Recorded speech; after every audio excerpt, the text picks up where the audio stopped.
গায়ত্ৰীজ কিচেনলৈ আপোনালোকক পুনৰবাৰ স্বাগতম জনাইছোঁ। আজি মই চিকেনৰ এটা আনকমন ৰেচিপি লৈ আহিছোঁ, আংগাৰা চিকেন, যিটো ৰেষ্টুৰেণ্ট ষ্টাইলৰ। আহকচোন তাৰ বাবে কি লাগিব চাওঁ। এয়া মই 1 কেজি চিকেন ল'লোঁ, 3টা পিঁয়াজ, 2টা বিলাহী লৈছোঁ। এতিয়া পিঁয়াজখিনি মিহি মিহিকৈ কাটি ল'ম।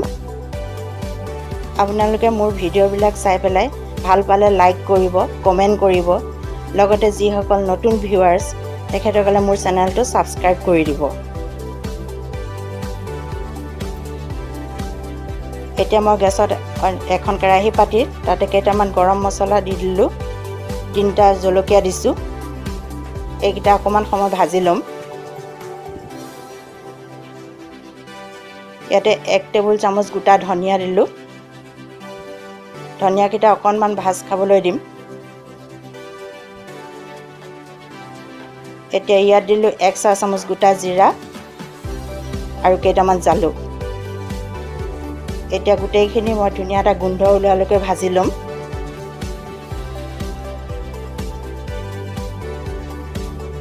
গোটা মছলাখিনি ঠাণ্ডা হ'লে মিক্সিত মই গুড়ি বনাই ল'ম।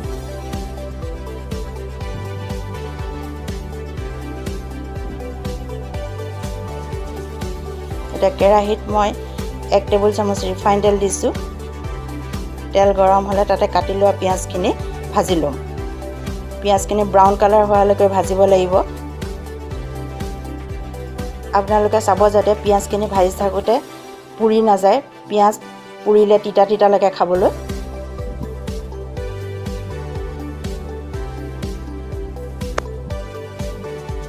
এতিয়া পিঁয়াজ ভজা মোৰ হৈ গৈছে। এইখিনি এটা বাতিত উলিয়াই ল'ম।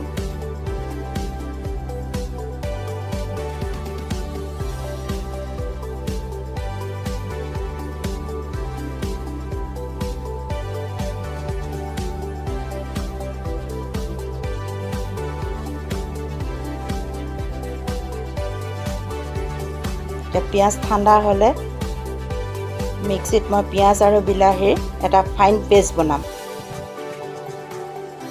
এই আংগাৰা চিকেনৰ মেইন টেষ্টটো হৈছে তাৰ ফ্লেভাৰ।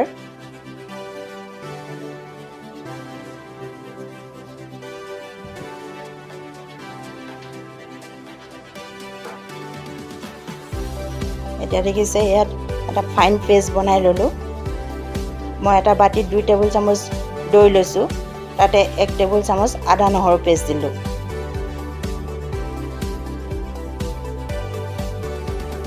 আৰু যিখিনি গোটা মছলা গুড়ি কৰি ৰাখিছিলোঁ সেইখিনি দি এতিয়া গোটেইখিনি ভালদৰে মিক্স কৰি ল'ম।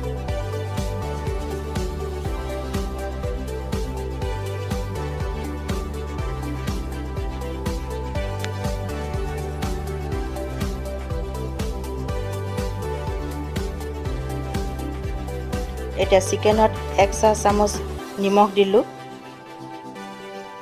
আৰু 1 চাহ চামুচ হালধি দিলোঁ। আৰু দৈত যিখিনি মছলা মই পেষ্ট বনাই ৰাখিছিলোঁ সেইখিনি দি পেলাই ভালদৰে সানি 10 মিনিটৰ বাবে থৈ দিম।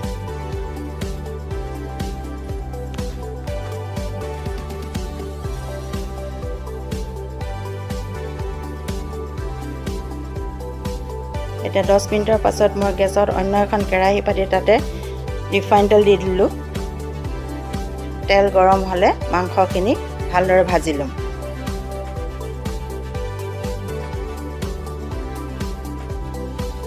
আপোনালোকে বাৰু আংগাৰা চিকেন আগে পিছে বনাইছেনে? যদি নাই বনোৱা মোৰ ভিডিঅ' চাই পেলাই এবাৰ বনাবলৈ চেষ্টা কৰিব।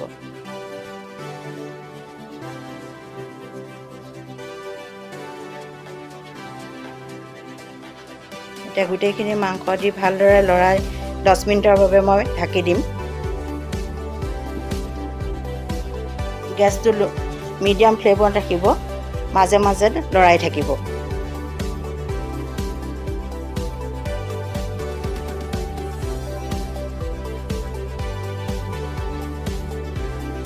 এতিয়া মাংসৰ পৰা পানী ওলাইছে, মাংস অলপ অলপ সিজিছে, প্ৰায় 80% সিজিছেই। এতিয়া ইয়াতে মই পিঁয়াজ আৰু বিলাহীৰ পেষ্টখিনি দি দিলোঁ।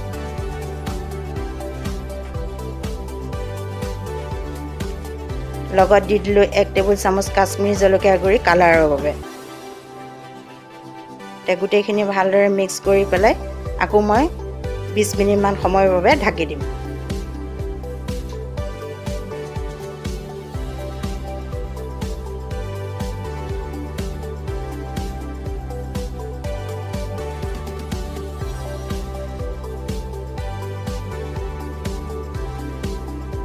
বিশ মিনিটৰ পিছত চাওঁচোন আহক, মাংস সিজিছে, গ্ৰেভিও ডাঠ হৈ আহিলে।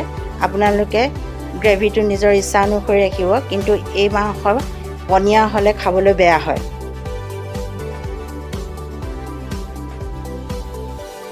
এতিয়া ইয়াতে মই এটা সৰু ষ্টীলৰ বাতি বহাই দিম।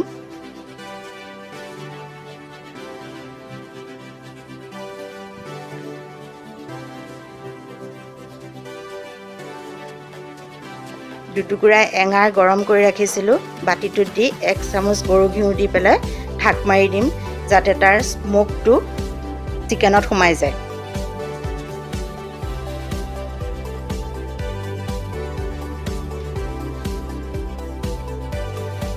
এতিয়া মোৰ আংগাৰা চিকেন হৈ গ'ল। চাওকচোন কি ধুনীয়া কালাৰ হৈছে।